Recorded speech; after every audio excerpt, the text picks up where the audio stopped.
Hey guys, real quick before we get into the show. Corey's a big dum-dum. I am a big old dum-dum, and I didn't hit record on the recorder right away when we started doing the podcast. So if the first part of this podcast sounds slightly different from the rest of the podcast, apologies for me being a massive dum-dum. But as always, you can watch us while we record the podcast live at youtube.com/O The Anthem. So make sure you join us there. Make sure you subscribe and turn on that notification bell. It'll let you know whenever we go live with a new show. And then you can hear it in all of its horribleness live on YouTube instead of waiting until Tuesday and hearing it there. Anyway, sorry about that, and enjoy the episode. Enjoy.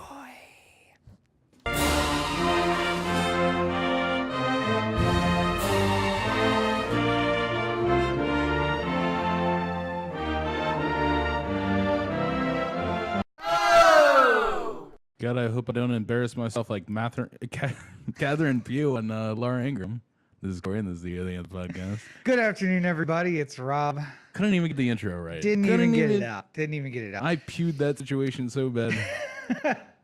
Well, it is Monday. It is 9:27 p.m. Pacific. That makes it 12:27 a.m. Eastern. And O The Anthem is live from coast to coast, broadcasting to you from the #OTALA studios, high above the 110 freeway, beautiful downtown Los Angeles, California.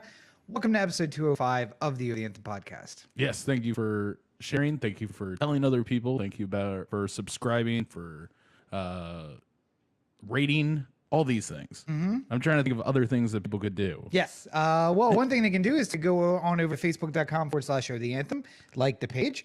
They can go to @O The Anthem and add the follow there. O The Anthem on Google Plus if you feel so inclined. If you're a masochist like that. Yes. Instagram. And of course, you could leave us a message via text or voicemail at the listener line, 443-219-7595. What's that number again? It's 443-219-7595. Let us know that you're listening to the podcast and let us know what you want to hear us talk about. I do want to say a big hello to Ashley, who's listening to us right now live as we live stream at youtube.com/O The Anthem. You want to make sure you join us there every single week because we'll be broadcasting live. Go ahead and make sure you follow, subscribe to the channel, and turn on those notifications to make sure you get an alert whenever we go live. So thank you, Ashley, for joining us. I want to call her Superfan Ashley. I think that when you forget your own mother's number, but you remember the podcast number, I think we got to call you a Superfan. Yeah. So clearly that's where we're at. And I do want to say a special hello to everyone out on the East Coast dealing with the sleet and the snow and the cold. And, it got down to, I don't know, like 60 degrees in LA today. It rained. Drizzling. It rained for a little while. Our hearts are with you. We understand. We know what it's like. I mean, yes, earlier Roberto and I walked to Hooters, but I mean, Are you sure? Rachel may be watching. I'm not sure you want to tell. She's fine. She knows the thing I have with Hooters. You have with Hooters? I have a wings and beer thing with Hooters. Mm-hmm. It's all right. Every once in a while, you gotta go out there. You gotta get your fill. Sure. Of Hooters wings and then wings. Yeah. Beers. I don't imagine that even in Southern California. I feel like Hooters girls aren't what Hooters girls used to be. Okay. You know what I mean? Here we go. Come on, let's go ahead. Let's feel this on out. What do you mean? I mean, like, I can go to, if I was of the mind to go looking for beautiful women, I could just go to, like, the Grove and just sit there and people watch. Mm-hmm. And I'm sure 1,000 aspiring actresses are just going to pass by. Right. But it used to be that you would go to Hooters and you would find these, like, the hidden hotties, if you will. Oh, hidden hotties. Yeah, we haven't talked about hidden hotties in a while. I know, but now it's just like it's just voluptuous girls. Yeah, it's not quite what Hooters used to be. Okay, but the food is still good, and that's the important part to me. I just listen. I'm really all in it for wings and beer. We had unlimited boneless wings today, and it was delicious. So, just if you're taking note, that's Corey at otheanthem.com. And as you can see with our new flags down below, at LegendCB5 on all your social networks. Go ahead and give us a point down to the flag there, Corey, so they know where they can reach you. Right there. Yeah, see? And there's mine right there, at Robert Cheek. Send your complaints to Corey at otheanthem.com. What complaints? Or 443-219-7595 for Corey, who wants to go out and people watch beautiful women in the city with his girlfriend at work. None of this is what I'm saying. I was saying if you are of the mind to people watch beautiful women, then I would not suggest Hooters is like the first place to go. Sure. Is all I'm saying. Sure. And that's not the way it used to be. Well, I will say this. One thing that makes me think of Hooters is Vegas. Because Yeah. we stayed at Hooters the last time we were there. And the weather in Vegas was very warm, which makes me think about spring. And oh my, spring has absolutely sprung. Yes. I watched an Orioles game this morning. Orioles game on TV. What? Yep. Yeah. So it's They once beat again, the Pirates 8-5. it's once again that sad time of year where last year we were reminded that we won't be there on opening day, unfortunately. What are you Unless gonna do? something miraculous happens. Oh yes, absolutely. Unless somebody hits lotto, then we won't be in Baltimore on opening day. But we can watch spring training, and we can once again be disappointed at the utter lack of any effort on part of the team to make the club better this year. Before we shit too much on the Orioles, I would like to give them a attaboy right up top. They came up with this new thing for the first month of the season. Yeah. I don't know if it might extend further if it's popular. So Sure. I hope it's popular. But they're going to allow for every ticket you purchase, every adult ticket you purchase, up to 2 free children's tickets of children under 9 to Right. come to the ballpark and upper reserve. Right. And I think that is just a wonderful idea. Great way to get new fans, get young kids like indoctrinated into the ballpark atmosphere. And I'm very happy that the Orioles have decided to take a loss on their own personal behalf. I know to Angelo do said this. had to fight that tooth and nail. Tooth and nail. He's like, I didn't protect all those mesothelioma patients for you to be giving away baseball tickets. But I mean, like realistically, like you bring kids and they're going to add to your bill. It's Yeah. kind of like movie pass. Like I spend less on the actual tickets going to the theater, but I'm probably paying way more each month in sodas and popcorn and snacks. yes, not more than we would have spent for the same movies. No, but I'm more saying in like the pocket of the movie theater. yeah, the movie theater is definitely winning out in Yeah.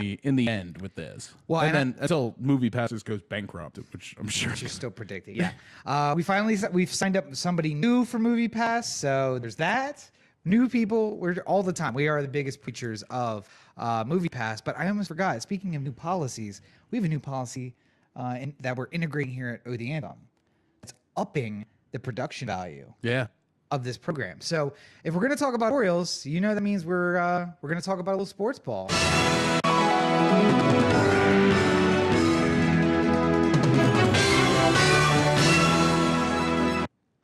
Hey. If it was silent there for everybody, sorry for about that. But I It mean, was like, a completely visual gag. Make sure you go on over to youtube.com/O The Anthem to check it out. it But was a lot of fun though. Yeah. I enjoy. We're putting a lot more work into the visual aspect of this. Absolutely. Obviously, like we stepped it up a little bit with our downtown LA backdrop here. yeah, you can see the Wilshire Grand is Like right, right behind behind the me, hand, yeah. right there. Corey's got the Citibank Tower poking out of the top of his head. Right there. Yeah. And the Bank of America building right in front of it. So we did that. Now we got a little splash for Sportsball, and it has like a really catchy theme, which I hope you guys heard. Probably not. We literally just put it on the computer seconds ago. It Yeah, was a game time. It was a game time move. Well, we got the video. I don't know about the audio. Let's just go with it. We'll see what happens. But anyway, so Orioles. I like to think that the slogan around O The Anthem is just, well, let's see what happens. Let's go for it. See what happens. So in the Orioles, in Orioles news, if you will, now. Yes. So some big things happen to non-Orioles, I suppose. Like Right. Ones who we really should have invested way more in. Yes. I mean, so if you were asking me who the Orioles should sign going into this offseason, I'd say a couple pitchers. And we definitely need more left-handed bats in the lineup. Sure. Yeah. With Machado moving to shortstop, maybe that left-handed bat could be a third baseman like Mike Moustakas. Or maybe if you wanted to try and catch a little lightning in the bottle like we've done before with like Nelson Cruz and Delman Young and Mark Trumbo and stuff like that, we could have gone with Carlos Gonzalez. We could have signed him, a left-handed outfielder. Yeah. Who, I mean, like for years was valued as like one of the best players in baseball, but just injuries kept him down. Well, no Mike Moustakas, no Argo, no Lanceland, no return for Jake Arrieta. I don't think the likelihood of that was very big to begin with. We were but never going to pay never money it gonna was going to take. But listen, we have solid. Though as things were getting more and more desperate, I was like, maybe just give in a little bit. And Well, listen, we have a solid one starter going into the season. Two. The problem is it's spread over 2 or 3 people, and it'll equal out to 1 major league starter over the course of the year.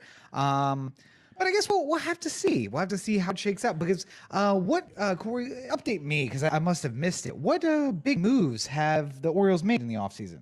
Well, I say the biggest was when they signed Andrew Kashner. Okay. Pitcher. Yes. So that's good. That's one of the pitchers we needed. Right. Yeah. But he's a relief pitcher, right? No. Is he a starting pitcher? Mm-hmm. Okay, good. All right. So one move. And a decent enough starting pitcher. I mean, he was the ace for the Padres for a while. Okay. But in the more recent years, he hasn't been a bad starter by any means, but he hasn't been as ace-like as he was before. Right. He slowed down a bit. Yeah. Yeah, but I mean, like a nice team-friendly deal. Sure. It seemed to work out nicely for us.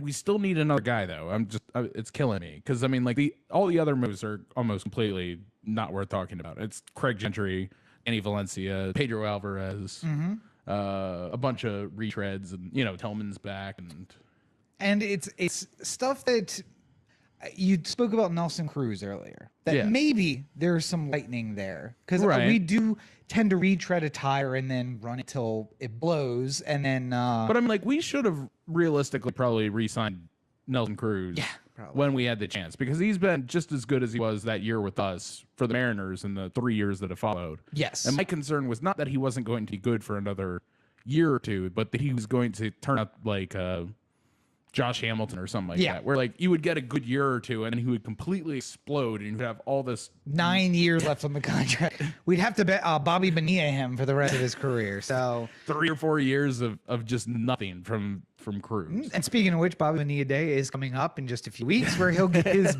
yearly paycheck from the New York Mets for not doing anything. Yeah. So that must be nice for him.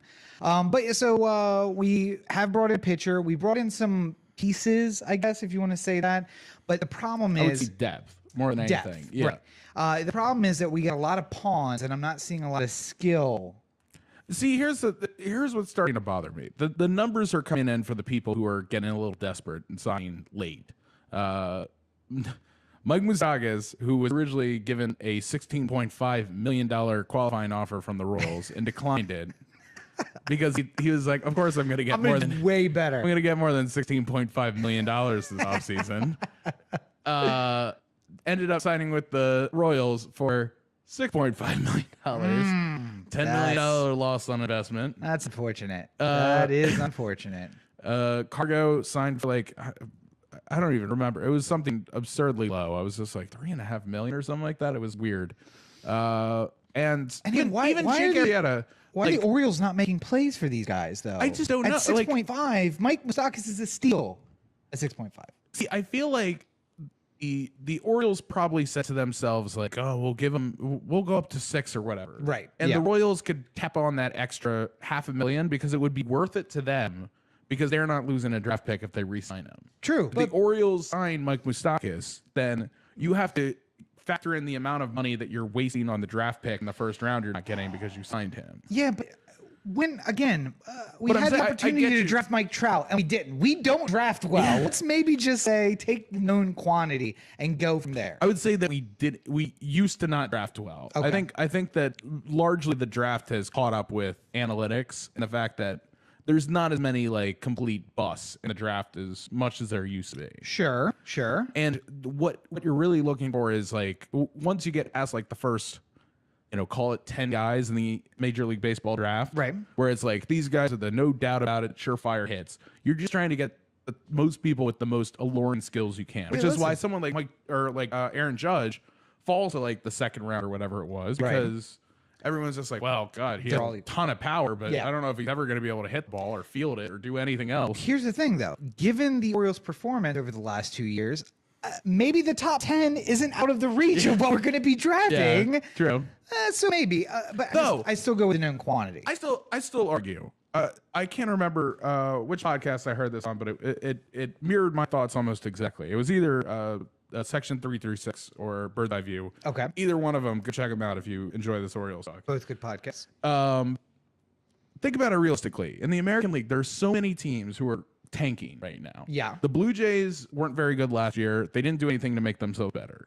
Tampa is just selling off assets Yeah. like crazy. Well, they made that one push. That was their push year, and now they're doing what I'm calling the Marlins 97. Where you do everything you can to win, and then just fire sale everything and hope for the best. Because I mean, the Rays have nobody. They don't have Longoria anymore. They don't have who's the any of the outfielders, the good outfielders. They've released a whole bunch of people. I don't remember. Anywho, no Logan Morrison. He's in the Twins now, I think. No Blue Jays, no Rays. In the Central, it's wait, though. Don't skip over it because but the I'm Yankees saying, are going to rule the division this year. Right, but I'm saying how many teams can you really look at right now and say they're absolutely going to make the playoffs? Okay, Yankees, Red Sox. Probably yes. You could make the argument for the Indians. Okay. The Twins, they made the playoffs last year. Well, and the Indians kept most of the stuff that they had. Yeah. So, yeah. Twins got a little bit better, Yeah. but they were also a young team that sort of overperformed. Sure. So it's still a little bit of a question of how good they are. But they were a playoff team last year. Yeah. Should be considered so until further notice. The Angels are kind of a question mark. I mean, they have the talent, but it's if it all comes together because they've had a lot of injuries over the last couple of years. People getting older, Pujols for one. I really feel bad for Mike Trout. He's going to waste all of his good years on a team that's just not going to compete. But the Angels are a question mark. Yeah. The Rangers are a question mark. The Mariners are a question mark. The A's are completely out of it. Yeah. Other team in the AL West. Why am I forgetting their name? Okay, so Astros. Astros are obviously obviously a favorite to win the division. Yes. And then in the Central, Cubs? the White Sox are out of it. Oh, you're still in the AL. Yeah. Go ahead. But I'm saying speaking of the Orioles, White Sox are not trying to compete this year. Right. The Tigers are rebuilding as well. And the other team in the Central, why am I forgetting teams in the Central now? Was also out of it. I can't remember. I don't even know who you said though. So Tigers, Cleveland, White Sox, Twins, and Corey's the baseball guy. I know. Why am I blanking? But I'm saying realistically, there's only 6 teams that are heavy to possibly make a playoff spot. Right. And we're in that 16 you say that. I don't see that though. I don't see that we are in that threatening position right now. It is daft to say that the team that we had last year, which is basically the team that's returning this year, is a team that's going to compete and go to the playoffs. Kansas City without Hosmer, without Lorenzo Cain. Right. They're rebuilding as well. But I'm saying so the teams that made the playoffs, Houston, Minnesota, Cleveland, Yankees, and Boston. Right. They're all favorites to go back. Again, yes. And 2 of those teams are in the AL East, and we have to play them 30 times this year. If you're gonna say questionable teams that could potentially make the playoffs, sure. Orioles, Blue Jays, maybe Kansas City, maybe LA Angels, maybe Seattle, maybe Texas. Okay. These are all, but a lot of those are, Casey is probably lower down on the scale than we are in the potential of making a playoff division. See, do you really believe that though? Yeah. If this team of last year shows up this year, I don't see how you can make that argument. We just didn't have it last year. No, we didn't have it last year. I think that if things can change though, if things can get a little bit better, then it can be that way though. Okay.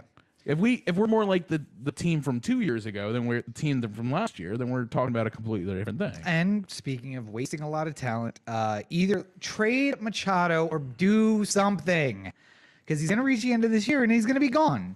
And we're wasting his young years. I almost think it's worth holding on to him. Really? Yeah. Do you? Listen, not the whole season, but trade him at the deadline. This is the kind of stuff that gets you in trouble. You're not gonna get him. You're not gonna get anything for him right now. You're the guy who goes and puts $10,000 on your favorite team to win the World Series when they have no chance of winning the World Series. No, trade him now while he still has value. Do you think he becomes more or less valuable when we hit the trade deadline? He becomes more valuable. Wait a second. Did you just start the recording? All right, so if you guys are following along at home, Corey completely forgot to start recording. So we're going to have to pull the audio directly from YouTube. Hopefully it was good. Hopefully the audio is good. Oh man, this is a Hashtag OTA after dark. this is a wonky show tonight. Yo, Monday after daylight savings. What were we thinking about? We should not have waited this long. We should have just done it late last night. Yes. But anyway, so the Orioles are in no better position. I mean, spring training is still playing out, so I guess we'll see if anything changes over the next few weeks. I haven't heard or seen any big news coming out of anyone, and I think all of the big pieces are now off the table. So, maybe somebody has a breakout spring and we make a move before the season actually starts, but probably not. I mean, Machado's having a breakout spring, but yeah, again, nobody else we is expect him to, and he is going to be gone at the end of this year without a World Series ring in Baltimore. So I guess we'll see. Yeah. You have so much faith. You have so much faith. Listen, I just miss the camaraderie of drinking in Baltimore for opening day. Long are the days when I thought, hey, maybe we could win a World Series this year. So, I guess there's that. But we're not done with Sportsball because Corey is very upset. Yes. Very upset. And you know what? Just for shits and giggles, hey. Let's hope you heard it this time. Where's Sportsball without the music? I'm hoping the music played. I'm hoping they can hear the music. All right. I'll find out later when I try and get the audio from the thing. And for whatever reason, it's just going to be like... Of course. It's going to be demons. Yeah. And then I'm going to be like, oh, fuck. Oh, well. All right. So what other sports ball do you want to talk about today, Corey? I'd like to talk about the Washington Capitals. The beloved hockey team of absolutely nobody. Because... Take that down. It's not ready. Oh, sorry. We're not to that part yet. I could hear the desperation in your voice, and I was making moves. Sorry. Go ahead. I had the opportunity this week to see the Capitals in Anaheim because I only get to see my hockey team probably at most 3 times a year now. Smashing success, I heard. I had previously saw them in Vegas where I spent way too much fucking money to go see them, and they got embarrassed. And couple that with the 2 times I got to see them last year in Anaheim and LA, where I spent way too much fucking money and got embarrassed. Oh man! To where I decided I could have gone to Anaheim for so little money. Yep. It was like $15 in the door. I could have just had a nice seat up top, enjoyed myself fine. But you know what? No, I said, since the tickets are so low, I might as well just a little bit splurge just a smidge and sit down low. And I was sitting down low for the prices I would usually pay for sitting up top. So yeah, I felt like they were good seats. Yeah, it was a really good seat. Except that the Capitals didn't decide to play any hockey that night. Nor have they decided to play any hockey the first 3 times I've seen them since moving to this coast. And I've come to the realization when I spend money on the Capitals, they embarrass me. Yes. And when other people spend money on the Capitals, they do what? Like Rachel took me to a playoff game that we won. Yeah. I've been to many wins, many Capital wins, almost none that I've paid for. If it actually involves money coming out of my pocket to this team, then they're not going to win. And furthermore, I'm starting to lose it a little bit. This is like we're so close to this whole thing just collapsing and like us not having this like legacy team anymore. We should be the Penguins. Yep. Having won multiple Stanley Cups with the incredible array of talent that we have. But no, we haven't won anything. The only thing that's done is raise my heart pressure to rates that have yet to be seen in medical science. Every single time I watch the Capitals, I feel like I'm about to die. I don't know what it's like. It's like, have you ever seen somebody like who doesn't react to weed well? Yes. And like they start like every little thing is just like, is that my heart? I think I'm having a heart attack. Somebody call the doctor. I'm having a heart attack. Yeah. That's like the Capitals all the time. Like I'm watching it, it's just like, why aren't you playing defense? Defense is important right now. Why is this happening to me? I think I'm gonna die. Yeah. Yeah. So that has inspired me to try and capitalize. Sure, capitalize. Good pun. Yeah. Capitalize on the anxious feeling that I have and that other Washington Capital fans all across wherever they happen to live. Mostly in D.C. Mostly. That's all. Southern Maryland, Northern Virginia. Yes. Yeah. Smatterings of West Virginia. And One right here in LA. one person in LA. I felt that we needed a new T-shirt to market to these people, and I'm going to be ordering this T-shirt because it's going for sale tomorrow on OTheAnthem.com. Hey, so I guess it's ad time. Should we switch over to wait, suave ad guys? No. We're gonna finish up with the caps, and then we take the break. That's okay. Yeah. So let me put it this way: I am fucking sick and tired of what you guys call hockey. It is. Embarrassing is really the only word. Yeah, it really is. I'm trying to look for a better one, but embarrassing is the only thing. And it's weird to have a team that wins the regular season championship so convincingly over and over and over again, and then can be so bad on any given night that you feel like you never want to watch hockey again. And that is where I'm at with this team. Well, luckily, you had to work the night of the LA Kings game. Yeah. So you didn't go waste money on like that game. Right. And I don't even remember if the Capitals ended up winning that night. I know they were down 2-1. They did not win. But Ovechkin did finally get his two goals he needed. Did he in the Kings game? No. Oh, since then? Oh, since okay. then, yes. I didn't follow. I've been in a shame spiral since Tuesday. So here's the question. If they were to play here in LA again this season, would you pay to go? Yes. Yes, absolutely. You're a masochist. Well, no, because if they somehow manage to play again in LA this season, then it would be in the Stanley Cup Finals. Oh, true. Yeah. At which point, I think I have to do it, don't I? Yes and no, because I want to say yes because it'll make you super happy. I also want to say yes because when you're crying, I will take videos and make fun of you. Maybe what I have to do then is I have to barter with others to get them to buy the Capital tickets. Ah, okay. If it's not like physically coming out of my pocket, like maybe if my credit card is not the one on record, right? Yeah, then it'll be okay. Or so I'll buy you lunch and you'll buy me Capitals tickets. Or is it possible that the team just sucks and that no matter who pays for tickets, they're not going to win? I mean, maybe. I don't know. I'm. The problem is it's like a. You ever like play basketball or something like that, and you just don't have the shot? Like for whatever reason, you keep playing. That never happens. That never happens to me. No, I my record was something like 1,100 games and or whatever. Any kind of endeavor that you go to, and like you like to bowl, and like usually you're a pretty decent bowler. I always do really well. All I do is win. But every once in a no matter what. Every once in a while, you just have an off night. But that should happen once every 20, 50 times. Sure, you go bowling, you just have a really weird night where you don't have it. Mm-hmm. Ball doesn't seem to be spinning right. Capitals seem to have those like every 10 nights. There's like 9 nights where they play like the best team you've ever seen. And then you go to the game. And then one where you're like, do these people know how to play hockey? Are they aware of the rules? Yeah. And like, so at one point I was watching Barry Trotz, who legendarily does not watch the games, but eats hamburgers instead.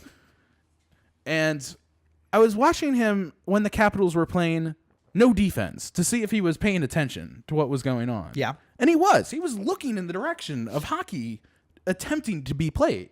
Yeah, but see, here's the thing.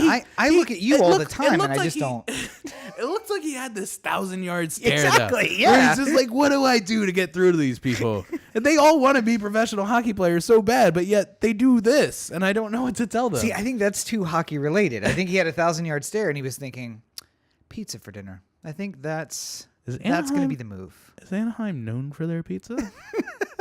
What do they have here? What do they have here? I wonder if Disney is closed by the time we're done. I mean, like, I know I wouldn't get a full day, but maybe if I can just get on Magic Mountain or Space Mountain and head home. Yeah, we could wrap. I mean, we could wrap this thing up in short order. The team doesn't seem to be playing very well. Holtby let up 3 goals that were completely not his fault. Maybe we should put in Grubauer and see if he can give up any goals that aren't his fault either. You know what? No. Let's pull the goalie. Let's just do it. They did. And guess what? They got scored on. And not like, hey, let's just launch this puck from the other side of the ice and hope and pray that it makes it into the goal. The guy skated right up. Just boop. Just tapped it in. I love how much you hate the Capitals and love them at the same time. It's torturous. It's like having a family member that's like addicted to drugs. That's Corey at OTheAnthem.com. No, Make sure you send your complaints in. I've famously I originally started this with the Capitals are the stupid good-looking man who's never going to marry you. Yes. And then the Corey Baker, if you will. Yes. I upped the ante to the Capitals are that alcoholic friend of yours that seems to like get their life together every so often. And you're like, oh man, they're doing so good. I'm so proud of them for like really stepping up and trying to be a responsible adult. And then when you invite them to your birthday with all your friends and all your family and they show up so drunk and embarrass you, that's like what that's like what happened on Tuesday. I'm just like, you know what? Maybe the Capitals have turned it around. They haven't been drinking. They've been very good. They've been responsible. And then I go see them and they're just drunk on the ice. I almost the other one is Catholicism, which is like I all year like think about ways that I can be a better Capitals fan, that I can be more giving and make this a better universe. And then every single time I go see them, I have to pay for my sins. I almost put a name to that second type of, but I won't do that. Yeah, I see that we have people watching. I don't know who might be watching. The second A is for anonymous, sir. Oh, if only we could get her in the program. Anyway, so any other comments about the Caps? I don't want to cut you off, but it's been a half hour, and I could care less. Let's take our mid-show break. All right, so we're gonna take a little break here, and we will be right back right after this. So, Rob, are you tired of spending on money on things that'll embarrass you? No, Rachel's your girlfriend, not mine. I have a brand new shirt for you. Sorry about that. Yeah, I have a brand new shirt for you. Then it's win the cup or kill me already. Available now at OTheAnthem.com. I'll tell you to be worn at all Capitals games. This is a very nice looking shirt. I not a Cavs fan. I wouldn't cheer for the Cavs because I have self-respect. But if I was a Cavs fan and I cheered for the Cavs, I would wear this T-shirt right here. Now, this, though, I'm seeing this image. I'm thinking about it being on a T-shirt. This has got to be a T-shirt that's going to cost me $60, $70, $80, Absolutely right? not. How much? How much is it possibly going to cost? $25.99. $25.99. And, of course, this is only available at the official Cap store, right? No. It's not available. Believe it or not, this shirt is not being sold by the Capitals. What? Something that would be this popular with the fan base is not being sold by the actual team. Right? Okay. So if they sold this at the Capital One Arena, it would sell out nightly. Yes. The only place you can get this is OTheAnthem.com. Win a cup or kill me already. And we're back. Back from break. Yeah, those two guys, I don't know what it is about them. They're so charming and passionate. Well, unfortunately, those guys are not back for the second half of the show because you got us. My policy for the year is, as you guys well know, is what the fuck does it matter? And it's another day of what the fuck does it matter? It's funny, my policy is win a cup or kill me already. My new mantra. I said to Corey outside when he was talking about topics he'd like to talk about, I said, it's cute. It's cute that you think any of this stuff really matters. But you know what? I'm going to give you your due. We're going to talk about it anyway. So right off the top, can't avoid it, talking about the President of the United States, which Donald Trump is the president. If you've been watching Our Cartoon President with the most catchy depressing theme song of all time. Except for maybe the Sportsball theme that you guys probably haven't heard. We had an election and elected a president. Yeah, so where to begin? By the way, everyone watch Cartoon President. Yeah, it's so good. It's so good. If you enjoy what me and Rob talk about on this podcast, then you are going to enjoy Cartoon President. I don't imagine many other people, other than the people who listen to this, like the number of people who are so focused on what's going on, that they would enjoy it is so low. Well, and I just enjoy that we force people to watch it. Nobody laughs but us. Nobody gets the jokes but us. But we're really into it, so you guys should watch it. I laugh hysterically when Stephen Miller's like, Jared, would you like to go out and get 3 beers? Like Rachel's like looking at me like, who's Stephen Miller? Yeah, or when Stephen Miller's hanging by his nipples and typing out a speech. The State Oh, of the that's Union. good. That's really good. Yeah, it strikes a place C plus for me. fascist, Santa Monica fascist, Stephen Miller. Yes, Yeah. yes. Yeah, so we'll watch Cartoon President, but on to the real president on which that's based. President Trump gave a lot of thorough thought to the U.S.'s position when it comes to North Korea. Now, we've talked about North Korea a bit over the course of the last year. And it mostly has been, because we've been living in fear of being annihilated by them. yes, nuked by them, in fact. And I think the president gave a lot of thought to what is the policy of the United States going to be? And after consideration by talking to the State Department and his generals, he came up with a policy. Except none of that happened. Oh, wait, what? What do you mean? Yeah, South Korea and North Korea met over the past week, and they decided, let's have a meeting with the United States as well. Maybe we can resolve a lot of issues at the same time. So Trump was called, and South Korea said, hey, would you like to have a meeting with us in North Korea? He said, sure. When? How about May? Huh. Wait. You must mean May of 2019. No, May of 2018. Oh, you mean the one that's 3 5 months weeks from away? now. 5 weeks away? Yeah, the one that's coming up incredibly soon. Yes, yeah. And he said, yeah, sure, sounds good. And then hung up the phone. And then eventually the State Department heard about it. And eventually National Defense. We don't know how far after that phone call happened, but I hope it was soon. there was just nobody who was stopping him from taking that phone call and saying, yeah, sure, I'll meet with you guys. And, Donald Trump, legendary negotiator, is going to be responsible for deciding whether or not we all live or die over the next 5 weeks. So yeah. let's enjoy Now, I want to say that let's enjoy the time we have while we have it. And I think that cooler heads will prevail, and that the North Korean leader will certainly keep things nice and calm at the table. That's my hope, is that Kim Jong-un. Wait, yes, Kim Jong-un. I would love nothing more than if Kim Jong-un leaves a meeting between the South Korean president and Trump and just walks out and says to an aide, obviously in Korean, Yeah. wow, that guy's completely unhinged. I hope he says that at the press conference for the thing. He's like, listen, we tried our best. We put all our cards on the table, but the American president here, he won't negotiate at all. Yeah, he doesn't. He keeps asking for a wall between North and South Korea. Doesn't seem like it would make much sense, but I mean, They already have a wall between North and South I Korea. guess it would be really expensive and wouldn't make much sense. I mean, they have a theoretical wall. Yes, It's a wall of landmines. True. Now, there's pieces where there's an actual wall there as well. What's left of a wall? Yes, and what the A wall that nobody can repair because you have to get through thousands of landmines to get to it. Yes. But it's the kind of thing where, like, I have hope for the future. And you know what? That actually that might be a more maybe he goes to South Korea, North Korea, and to discuss this and looks at the TMZ, DMZ. I'm sorry. Yes. I didn't mean TMZ. Looks late. at the DMZ. Ooh, it's late. Yeah. Looks at the DMZ and says, "Wow, landmines. That's an interesting concept."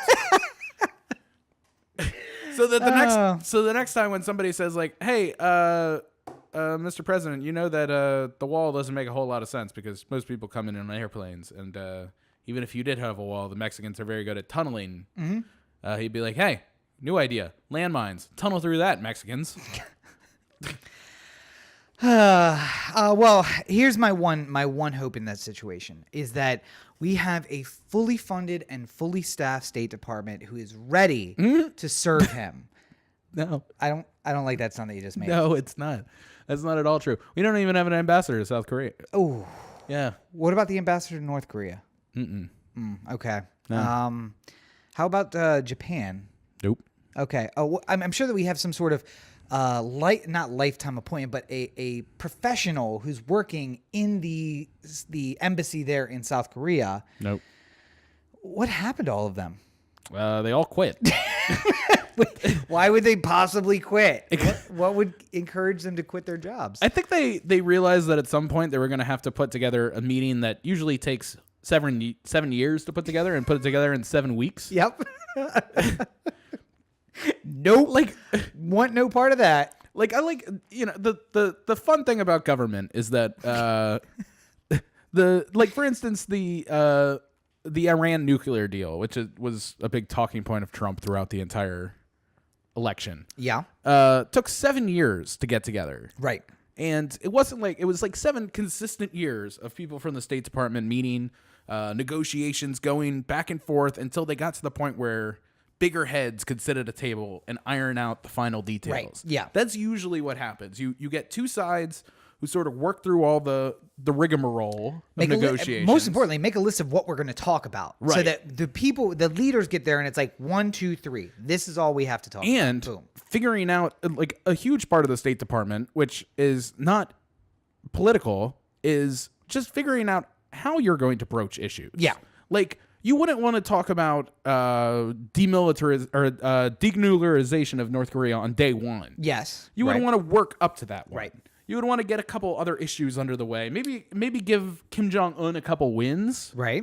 To make him feel like he's in it, and then just on the last day or like close to the last day, you bring up the like, hey, maybe you shouldn't have nuclear missiles anymore. Well, luckily though, it's not like we have a politician in the White House who just speaks off the cuff and doesn't think about the things that he says before that he says them. Oh, wait, what year is it? Yeah, wait a second. No, wait, I was thinking of Obama. It's 2018. That's Trump. I was thinking of Obama. Yeah, we still got to deal with this. Nope. Yeah, that's gonna be a problem. I'm really just hoping that Mueller, like, just like right before Trump takes off from Andrews to go to North Korea, he's just like, hold on a second. One sec. I got some things to say. And hey, on the plus side, hey, CNN, MSNBC, Fox News, CBS. All right, you're all here. Real quick, I wanted to talk to you about my investigation into the president in Russia. Wait. For the Sportsball. Okay. For the first time, the breaking news drop on CNN will be for actual breaking news. Not something that happened yesterday and we're talking about today. See, on the plus side, though, we do have 5 weeks, it's probably more like 7 weeks until the North Korea meet. And Stormy Daniels announced this week that she's paying back the hush money so that she can talk everything that she wants to say about what happened with the president. So, if that actually holds up, though, there's a lot of legal wrangling going on. But listen, it's so interesting. When you were a kid, did you ever put like ice cubes in a baggie under your pillow or like a spoon under your mattress? Turn your PJs inside out? No. That's all. All right. So I must be crazy here. These are all things that you do in order to get a snow day the next day. If you want to get a snow day, you put ice cubes in a baggie and put them under your pillow, and then put a spoon upside down under your mattress. Turn your PJs inside out, and that means you're going to get a snow day the next day. Yeah. So I don't know what the equivalent is when you're dealing with a porn star who took a payoff, but I'm willing to do it, whatever that is. Probably not talking to your wife Melania about it is number one on the list of things you do. I think Melania is like the canary, though, the canary in the coal mine. If she heads back to New York again, it's like, oh, it's going down. Here we go. Yes. It's on now. Yes. Yeah. So I'm super excited about that. I mean, because the odds are. I would like to imagine that she gets back to her home in Trump Tower, and the U.S. attorney for the Southern District of Manhattan's just sitting in the living room with like some brandy, and he's like, "So glad you can join me." Have anything you want to talk about? Feel free to get off your chest. Just a friendly conversation. Yeah. We're just friends here talking. Just friends. It's totally not on the record if you don't want to. Just chatting. So I guess we'll see what comes of Stormy Daniels in North Korea. It's been so surprisingly quiet. Let me ask you this, as somebody who was formerly of the legal field. Yes. If you had to rate legal departments between Stormy Daniels and the President of the United States, where would you put them in a power ranking? Okay, so is it cost or what's the question that you're asking? I would say outsmarting the other side, because it seems like Stormy Daniels' legal team of whoever is walking circles around. Yes. The president's legal team. At a bargain basement cost of probably 1/10 of whatever the president is paying for his legal team. Yeah. They seem to just be lapping them. Like I think that we called for having one average person compete in the Olympic Games. Yeah. Just so you get a comparison. Yeah, or Ultimate Beastmaster. Yeah, because Corey gets this thing about competing in Ultimate Beastmaster or being in the Olympic Games, and he could do it, which clearly he couldn't.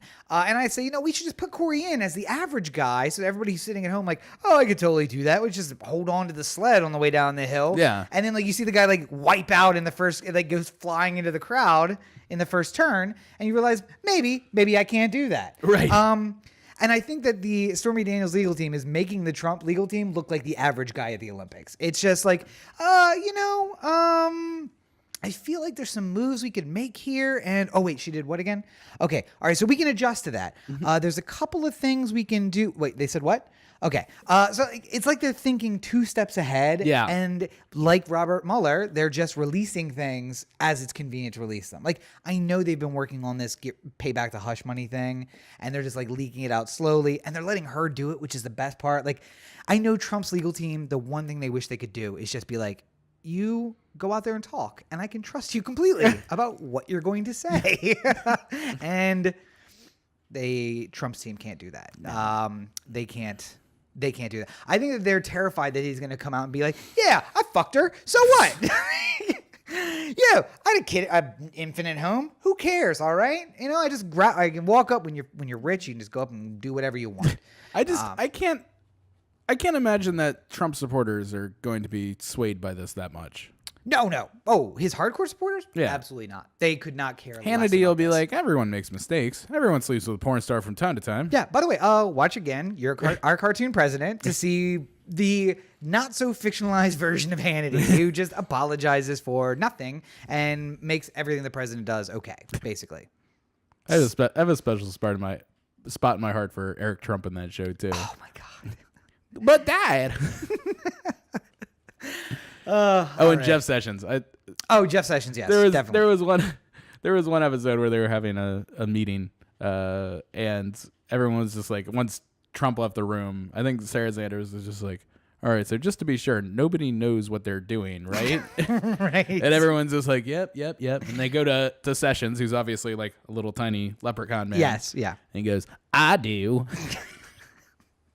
One of the great art cartoon president jokes. So make sure you you got to watch it enjoy on it before Showtime. they cancel it. Yes, yeah. It's too good for it to stay on TV. That's the problem. It's too good for it to stay on TV. And it's on Showtime, too. So that's one thing you have to worry about. But we'll have to wait and see what happens. And hopefully we'll all be around to do that. Well, I say that.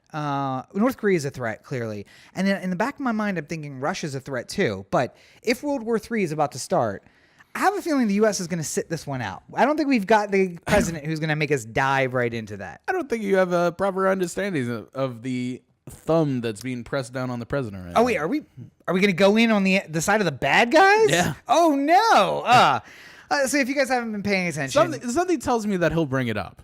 He'll bring up the war or going in on the side of Russia? I mean, if we go so far as that there does become a war, then I think Trump will make some sort of listen, Russia's being pushed around here. America traditionally has been the country that stands up for the people who are being pushed around. Yes. So or pushes them around ourselves. Go ahead. Tell the fine viewers what if you haven't been paying attention. New dismaying news there is. Yes. Russia is a big deal here in the U.S., clearly. They influenced the election using a whole slew of methods. But nonetheless, now Theresa May, the Prime Minister of the U.K., has officially said that a double agent, one who is working for the British, was poisoned by the Russians at the order of Vladimir Putin. And because of this, she is giving him 1 week to respond to that allegation. And then after that, there will be a response on behalf of the United Kingdom.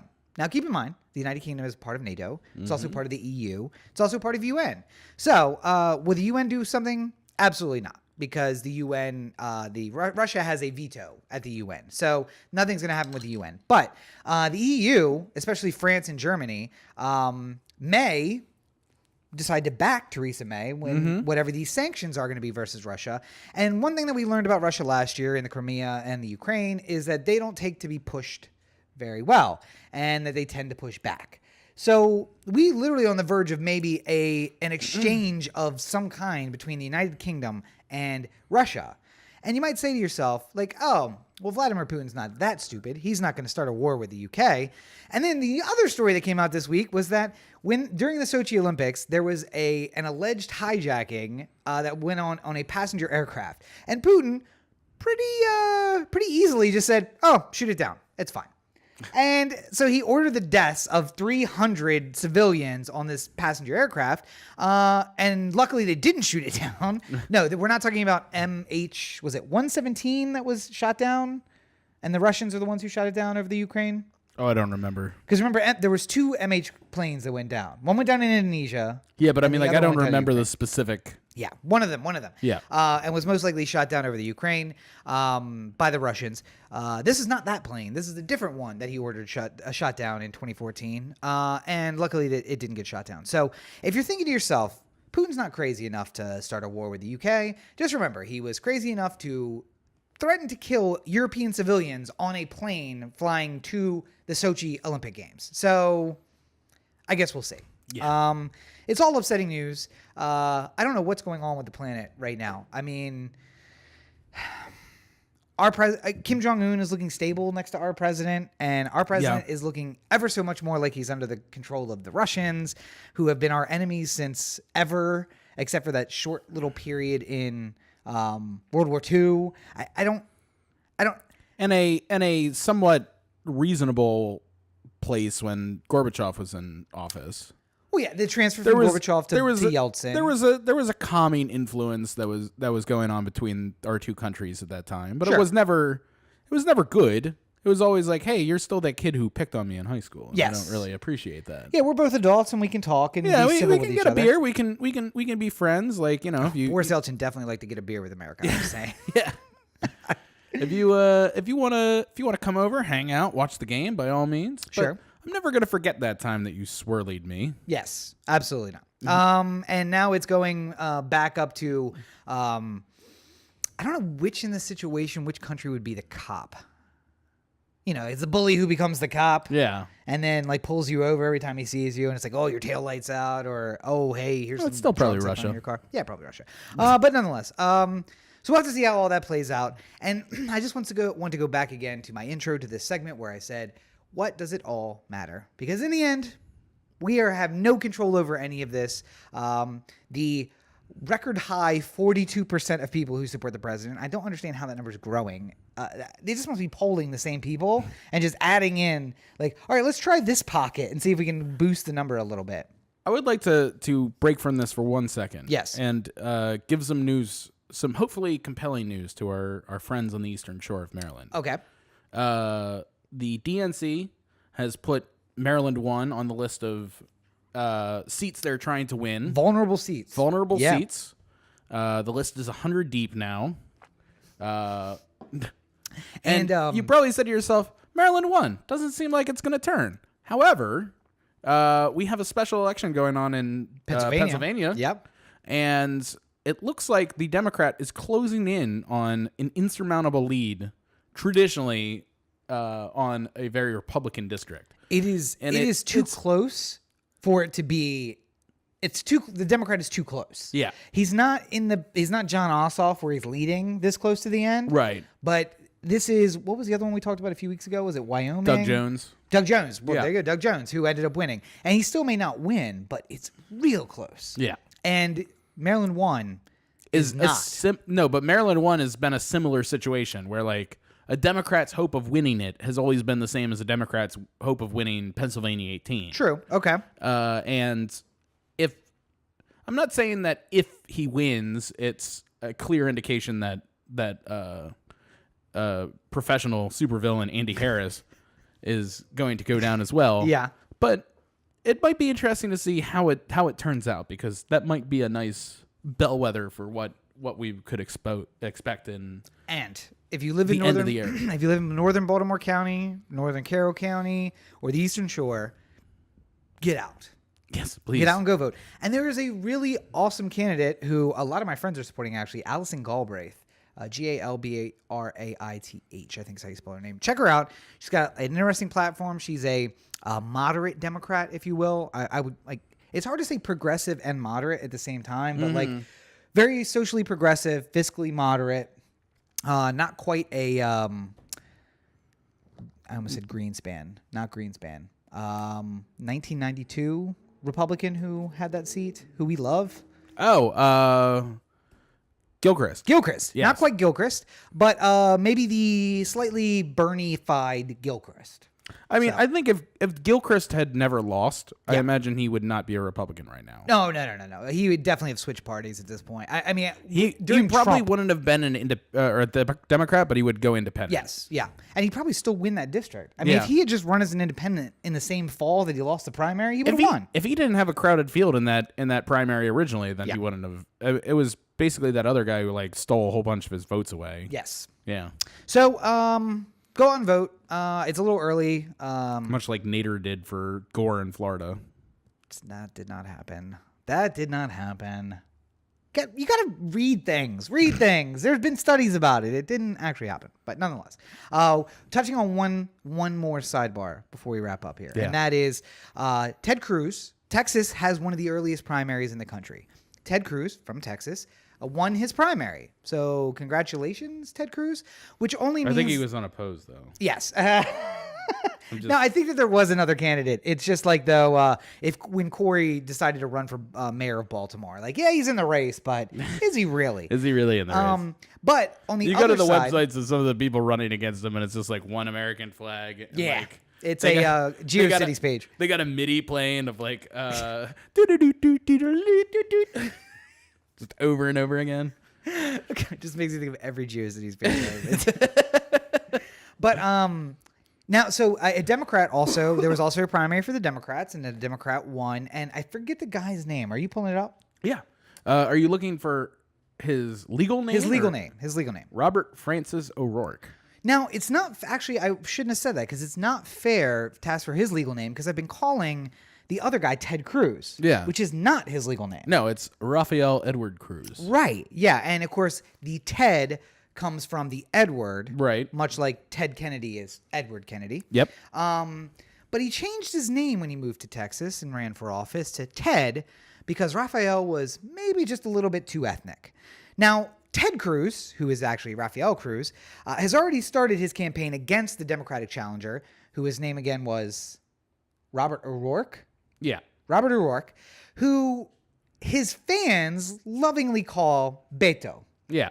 Because, as I'm searching right here, Yes, yeah. Beto may refer to a person with the surname Beto, or a nickname for any given names, Alberto, Albertino, Bethany.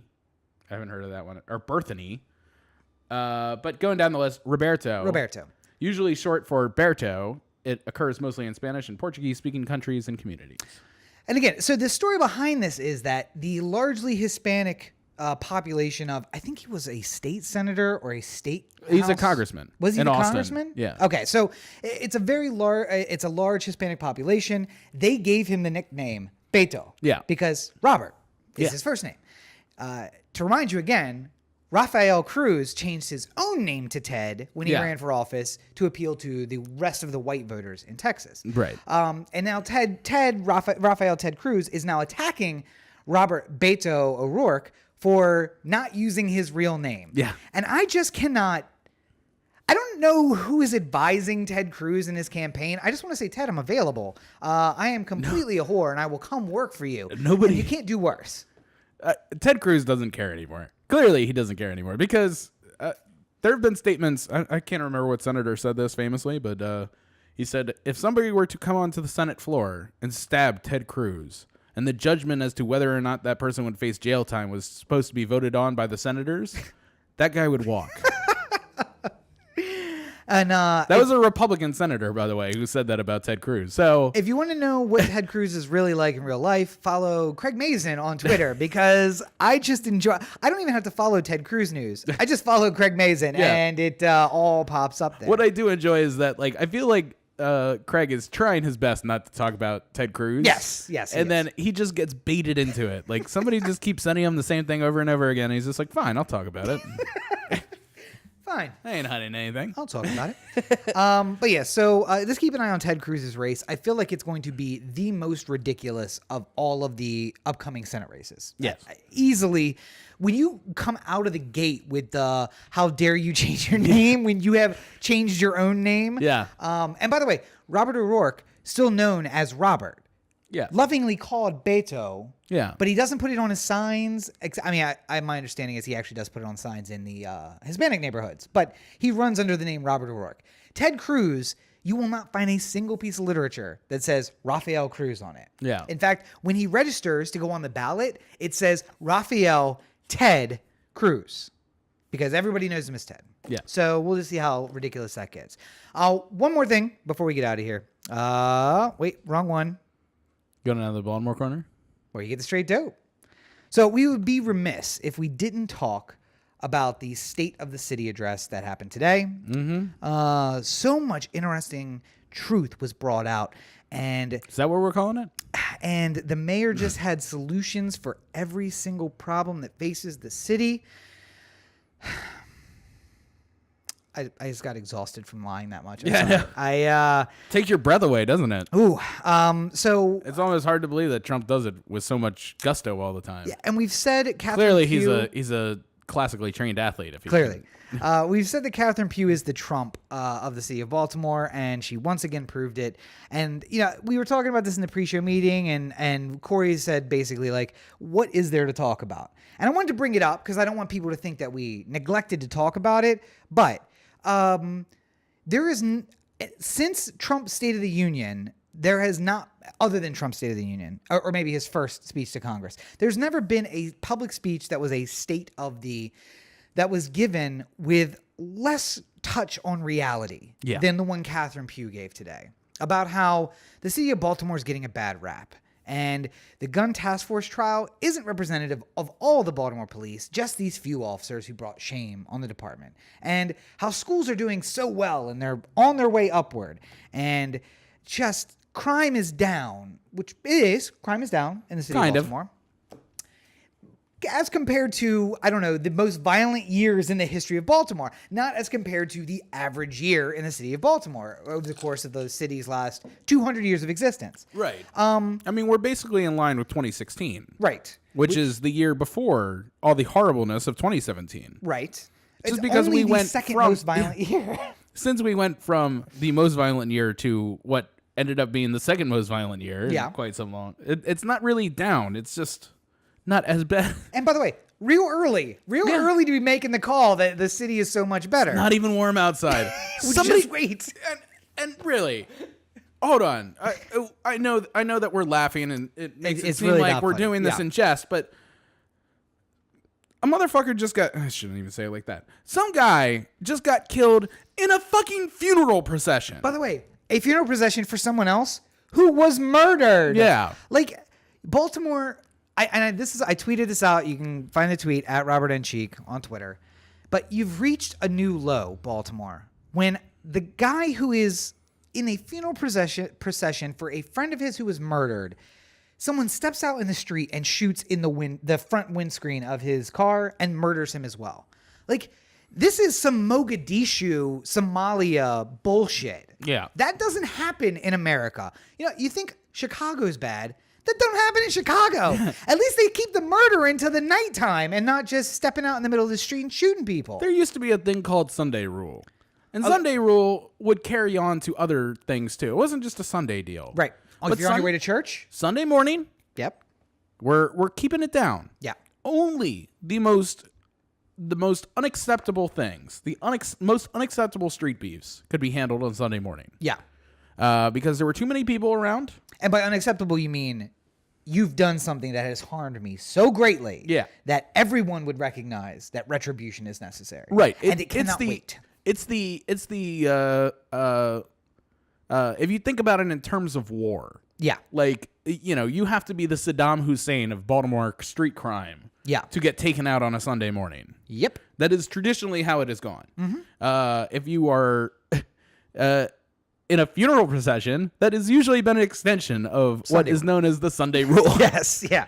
Or, you know, taking your kids to school. Right. Yeah. I mean, like, let's not kill people in front of children. Yeah, like yeah. that's always been like a reasonable point that we've tried to live by, but things have accelerated in such an alarming way recently that Yes. But in light of all of that, and in fact, on the same afternoon or the same day that murder, or no, the same day that murder was reported, because they could finally identify the victim. Yeah. Catherine Pugh brags about how great the city is doing. Schools are doing better. Crime is down. The city is improving. By the way, we lost the Amazon contract, which is probably a blessing to the city, because God knows what they gave up in the, request for the Amazon headquarters. But $2 billion of horizontal integration was promised to Amazon without any other, amongst other things, like more goodies to come, but $2 billion in horizontal integration, which, as we talked about in the, what's the development? Covington. Port Covington.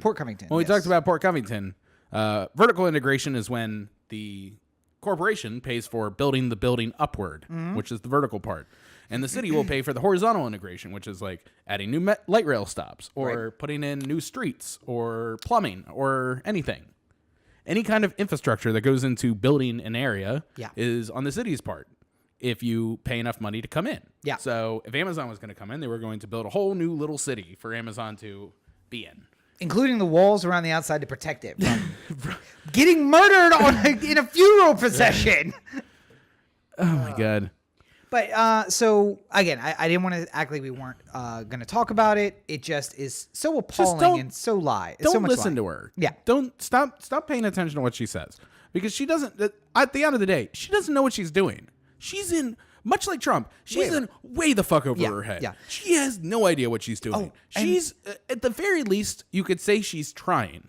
But the fact that her trying equals worse outcomes, maybe she should just fucking stop. Like, maybe go back to doing nothing. Yeah. Because, by the way, my favorite moment of this State of the City speech was her talking about this 14-year-old student who impacted her so much and completely neglecting the part of where she yelled at a 10-year-old at a light who was trying to, what do they call those Squeegee. kids? The squeegee kid. Yelled at a squeegee kid, didn't take him to school, didn't do anything to help him, just yelled at him and told him to get to school and then left. But then she's going to tell this heartwarming story about how a 14-year-old really impacted her. Like, listen, Baltimore, you get what you deserve, all right? And if you want better, you have to do better. That's basically where that's where my mentality is right now. there is one quick thing I'd like to bring up that Laura Ingraham brought up on her Fox News show that Catherine Pugh decided to join her on, much to the dismay of everyone. Yes. There was the point that was brought up of all the cities that have problems are run by Democrats. Why is that? At which Catherine Pugh just went past it. But I would like to make the argument that it's not necessarily cities run by Democrats. It's cities that are so run by Democrats. Not that Democrats are bad or anything like that, but you have to, if you have a nice mixture of different opinions coming in at the same time and trying to come with better solutions. The thing is, like, the Democrats in Baltimore City are all just like, we need to raise the minimum wage to $15 and let's run on this and it's really important. And then as soon as you get to the point where you have to actually do it, you say, well, we can't do that. We can't afford that.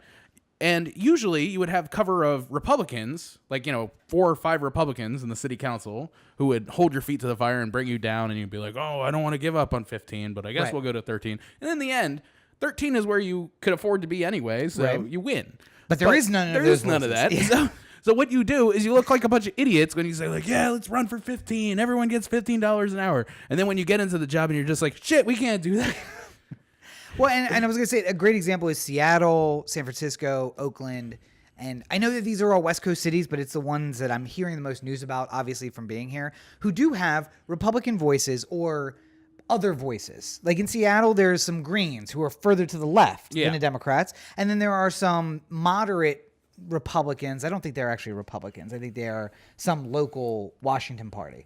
But there's so many diverse voices. Gilchrist Republicans, and there's just so many voices that it moderates itself out. The problem is you have Pugh and Jack Young and an entire city council who are just all the same Democrats. And they just don't get anything done. And in cities like that, cities like Detroit before the current mayor, cities like Camden before the current mayor. Yeah. These just, you can't, Chicago, these are places where you just can't, you can't get anything done.